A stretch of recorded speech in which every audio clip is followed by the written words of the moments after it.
ಮಂಗಳೂರಿನ ಕಂಕನಾಡಿ ಬಳಿ ನಿಲ್ಲಿಸಿದ್ದ ಕಾರಿನ ಗಾಜನ್ನು ಒಡೆದು ಅದರೊಳಗಿದ್ದ ಚಿನ್ನಾಭರಣ, ಲ್ಯಾಪ್ಟಾಪ್ ಮತ್ತಿತರ ವಸ್ತುಗಳನ್ನು ಕಳವುಗೈದಿದ್ದ ಆರೋಪಿಯನ್ನ ಕೃತ್ಯ ನಡೆದ 24 ಗಂಟೆಯೊಳಗೆ ಕದ್ರಿ ಪೊಲೀಸರು ಆರೋಪಿಯನ್ನ ಬಂಧಿಸುವಲ್ಲಿ ಯಶಸ್ವಿಯಾಗಿದ್ದಾರೆ.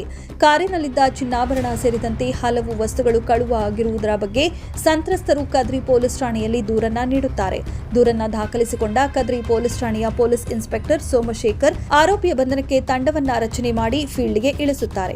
ಪೊಲೀಸರು ತನಿಖೆಯನ್ನ ಕೈಗೊಂಡಾಗ ವ್ಯಕ್ತಿಯೊಬ್ಬ ಹೆಲ್ಮೆಟ್ ಧರಿಸಿಕೊಂಡು ಅಂಗಡಿಯೊಂದರಲ್ಲಿ ಸಿಗರೇಟು ಖರೀದಿಸಿ ಬಳಿಕ ಕಂಕನಾಡಿ ಮಾರ್ಕೆಟ್ ಬಳಿ ನಿಲ್ಲಿಸಿದ್ದ ಕ್ರೆಟಾ ಕಾರಿನ ಗಾಜು ಒಡೆದು ಕಳವು ಮಾಡಿದ್ದ ಎಲ್ಲ ದೃಶ್ಯ ಸ್ಥಳೀಯ ಸಿಸಿ ಕ್ಯಾಮೆರಾದಲ್ಲಿ ಸೆರೆಯಾಗಿದ್ದು, ಪೊಲೀಸರು ಕ್ಯಾಮೆರಾದಲ್ಲಿ ಸೆರೆಯಾಗಿದ್ದವರ ಜಾಡನ್ನ ಹಿಡಿದು ಆರೋಪಿಯನ್ನ 24 ಗಂಟೆಯೊಳಗೆ ಮಂಗಳೂರಿನ ಅಡ್ಯಾರು ನಿವಾಸಿ ಅಬ್ದುಲ್ ರೆಹಮಾನ್ ಎಂಬ ಆರೋಪಿಯನ್ನ ಬಂಧಿಸಿದ್ದಾರೆ.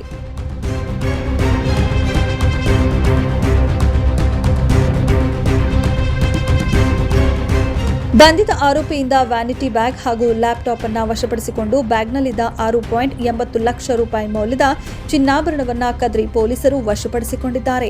ಈ ಕಾರ್ಯಾಚರಣೆಯನ್ನ ಡಿಸಿಪಿಗಳಾದ ಸಿದ್ಧಾರ್ಥ ಗೋಯಲ್, ರವಿಶಂಕರ್ ಅವರ ನಿರ್ದೇಶನದಂತೆ ಮಂಗಳೂರು ಕೇಂದ್ರ ವಿಭಾಗದ ಎಸಿಪಿ ಪ್ರತಾಪ್ ಸಿಂಗ್ ತಾರೋಟ್ ಮಾರ್ಗದರ್ಶನದಲ್ಲಿ ಮಂಗಳೂರು ಪೂರ್ವ ಪೊಲೀಸ್ ಠಾಣೆಯ ಕದ್ರಿ ಪೊಲೀಸ್ ಠಾಣೆಯ ಇನ್ಸ್ಪೆಕ್ಟರ್ ಸೋಮಶೇಖರ್ ನೇತೃತ್ವದಲ್ಲಿ ಪಿಎಸ್ಐ ಉಮೇಶ್, ಸಿಬ್ಬಂದಿಗಳಾದ ಸುರೇಶ, ಮಣಿಕಂಠ, ಮುದುಕಪ್ಪನವರ ಒಳಗೊಂಡ ತಂಡ ಕೃತ್ಯ ನಡೆದ 24 ಗಂಟೆಯೊಳಗೆ ಆರೋಪಿಯನ್ನ ಬಂಧಿಸುವಲ್ಲಿ ಯಶಸ್ವಿಯಾಗಿದ್ದಾರೆ.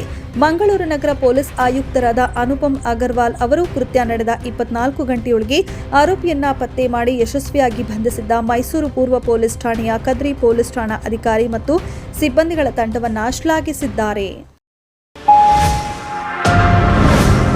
Media network